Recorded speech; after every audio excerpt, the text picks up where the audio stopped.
Hi, I'm Max Keiser. This is the Keiser Report. They wanted war! We gave them war. Savers versus speculators, Silver Liberation Army. We've got a major scalp. We've got Cameron and Osborne on the run. They are headed out the door. Yes! Stacy, tell us more. Max Keiser, UK trade deficit hits record high. Surge in imports, deals blow to government hopes for export-led recovery. Max Keiser, I credit you with blowing their hopes away. According to the article, the widening in the deficit followed a 3.8% jump in imports, driven by higher imports of chemicals, oil, and silver! Silver! That's correct. All you UK followers out there, you've been buying silver. That's right. Silver's been massively flooding into the UK, causing this massive trade imbalance, completely destroying Osborne's attempt to stimulate economy using banking tricks and by appeasing the banking terrorists. The Silver Liberation took matters into their own hands. They're buying silver aggressively. The price is going higher. Now Osborne will be carried out on a stretcher because not only is he a plump little weasel who knows nothing about economics, but he's immoral, he's unethical, he's a schmuck, he's worse than Cameron, he's Cameron's little duck.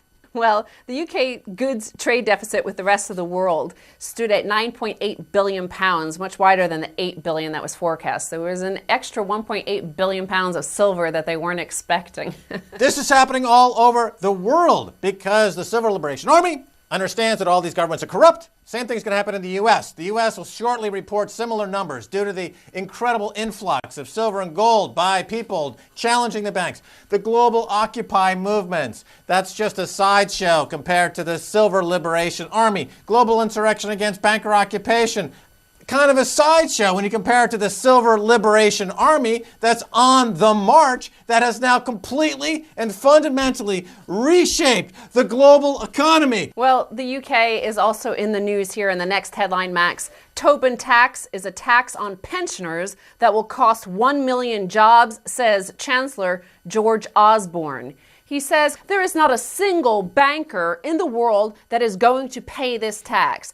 There are no banks that are going to pay this tax. The people who will pay this tax are pensioners. So if you want to go and introduce a big tax on pensioners, that is the end result, but at least be honest about who pays this tax. This is George Osborne referring to the Tobin tax, the financial transaction tax. Max, your thoughts? This is an admission by Osborne that he has absolutely no control over banking terrorists. Remember when Bandar threatened Tony Blair with a 7/7 bombing unless he called off the investigation into the BAE Bandar slush fund? This is Osborne saying the same thing. He's no better than a terrorist. He's no better than Prince Bandar. He's no better than Tony Blair. He supports financial terrorists. He aids and abets financial terrorism. George Osborne, what will the people do to you when they catch up to you? What will they do to you, George Osborne? Are you looking over your shoulder? Do you feel comfortable walking on the streets? Do you? I wouldn't if I were you! He might be excited because he seems to be a bit of a submissive. And we know this from his history because, of course, a headline from a few weeks ago was phone hacking. Andy Coulson helped spin story of George Osborne and dominatrix. So apparently George Osborne had been involved with some drug-taking dominatrix. That's right. The news, the Murdoch press broke the story that Osborne was caught in an S&M imbroglio. He plays the role of submissive.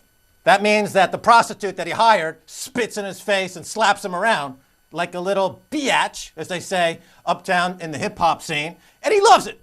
He loves to be That's his joy de voir de vivre. It could explain why many people say that bankers are the ones responsible for installing leaders that then hand over all the assets of the nation to us. So it makes sense that repeatedly in the UK, since the deregulation, the Big Bang as they call it, we've had Tories or conservatives in power because they are like the ones they always get caught in weird submissive scandals.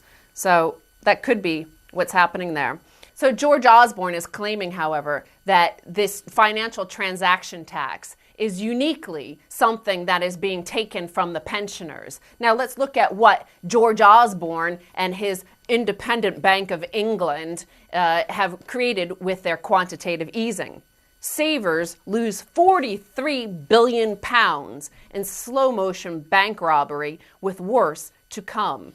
Savers have been stealthily robbed of 43 billion pounds of the real value of their savings since the Bank of England froze interest rates at 0.5% nearly 32 months ago, but there could be worse to come. So the average saver max has lost 2,500 pounds since the crisis. Right. How does that work exactly? Let's review briefly. To keep the speculators sweet, to keep the cost of money near zero, Bank of England keeps rates near zero using quantitative easing. Osborne endorses it. In effect, those people with savings, the pensioners, the people who have worked all their lives with money in the bank that they anticipate to get a return on, end up subsidizing the speculators. Why doesn't Osborne just write a check to the terrorists around the world and say, here's the money. Please, I'm a submissive. Can you bomb me, please? Because that's exactly what he's doing economically speaking. He is forcing against the will of the hostages, that is the UK public, to pay for the speculators by keeping interest rates at zero. Keeping interest rates at zero, number one, it doesn't stimulate the economy, obviously, because the UK economy is going straight into the gutter. Number two, it only feeds the worst elements of the society that are causing the financial terrorism, the speculators.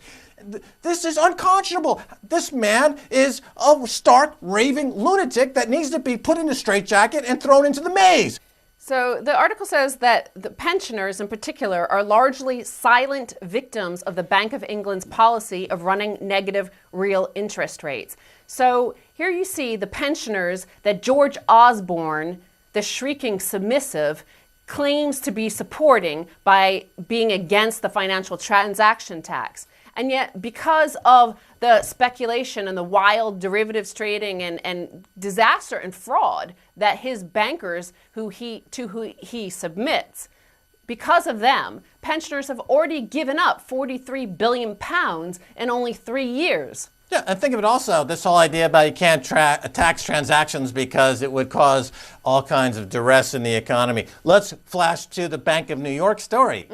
For 30 years, according to Harry Markopoulos, who blew the whistle on Bernie Madoff, Bank of New York, which is custodian for trillions of dollars of pension accounts, has been stealing 0.3% on every single transaction for 30 years. This is a $500 billion theft from savers. Is the stock trading down? Oh, it's trading up on the news because Osborne and Cameron and Obama and Bernanke submit fraud as their business model, and they're all submissive to the terrorists. Let's move on to some more fraud and how no matter what, the savers always pay. MF Global clients may have to share cash. So remember, this is MF Global, which is a futures trading firm that went bankrupt. It was run by John Corzine, the former head of Goldman Sachs, the former governor of New Jersey, a former senator. The firm went bankrupt, and they're still missing $593 million of customer accounts, which they commingled with their own.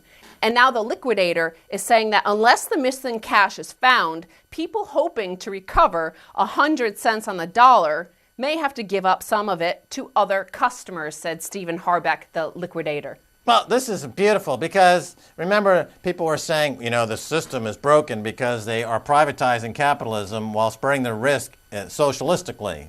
The people have to bear the risk and the insiders, the top 1%, take all the gains. And that was a bit of a concept, but now we have a direct evidence with MF Global. What they're saying is the insiders, including John Corzine, former Goldman Sachs guy, stole billions. And so the customers are going to have to pay for the other customers that have had their money stolen. So he didn't steal from every single customer. He stole from lots of customers. And the way they're going to bail these customers out is by having the customers that didn't have their money stolen from them to pay off, to share their money with the customers that did have their money paid off. What are they talking about here? They're going to share in the losses. What kind of ideology is that? How do they use, what propaganda are they using to get people to accept this as rational and okay? Remember, last week we covered the story of the Chicago Board of Trade brokers throwing applications for McDonald's out the window at protesters, calling themselves the 1%, and suggesting that Occupy Wall Street people are the Marxists. There is nothing more Marxist than that which the Chicago Board of Trade traders created by having to share the wealth. Clients must share, redistribute their wealth due to their own absence of regulation, their absence of self-regulation. Right. Those CME traders in Chicago are pure Marxist, and this is a perfect example of that. And they themselves are barking up the ideological tree toward a system of governance that has absolutely nothing to do with free market capitalism, and to shower the protesters down below with help wanted applications for McDonald's has only got the silver liberation motivated to buy more silver, to put these guys like a silver stake through their heart into the ground, dead, dead, dead again. And finally, Max, we have discussed before the use of Twitter and that these hedge funds are now using Twitter trends in order to trade. So I want to call your attention to this tweet from Becky Meehan of CNBC. And she said, Italian 10 trending on Twitter. I'm sure bond yields don't trend that often. So if you see from this image here, this is the trending topics. And sure enough, number 2 worldwide was Italian 10, the 10-year bond. What do you think of this, Max? Well, this is what I've been talking about, price propaganda. On this show, this is the only show in the world that's gone into this idea of price propaganda. On Twitter, it's run by bots. Here you've got financial propaganda and hedge funds with unlimited resources creating robots to trend a topic, to force a topic trending on Twitter, which gets the hedge fund community all aligned on the same trade to go attack Italian bonds. But that's based on signaling to the group vis-a-vis Twitter their intention to financially devastate Italy with these sales and short sales and naked short sales. Remember, they attack Italian bond market with counterfeit paper, with naked short sales. There's no accountability in the system for the amount of naked shorts that they're attacking Italian bonds with. And they've gone from Ireland, they've gone to Greece, they've gone to Portugal, now they're in Italy, now they're talking about France. Every time the Eurozone creates a dollar or a euro in stimulus, they create 100 euros in naked short sales. They're never going to win that war. But the fact is that the tail is wagging the economic and financial dog around the world, and we're totally powerless against an entrenched kleptocracy with unlimited credit, 0% interest rates, with the central banks at their bidding, and politicians just basically lying down and doing nothing about it. So this is the new world order. It's complete manipulation, empowering. It's a kakistocracy. It's rule by the worst qualified. That's the global new world order. It's a kakistocracy. Rule by the stupidest and worst kleptocrats in the world. Okay, Stacy Herbert, thanks so much for being on the Keiser Report. Thank you, Max. Don't go away, much more coming your way, so stay right there.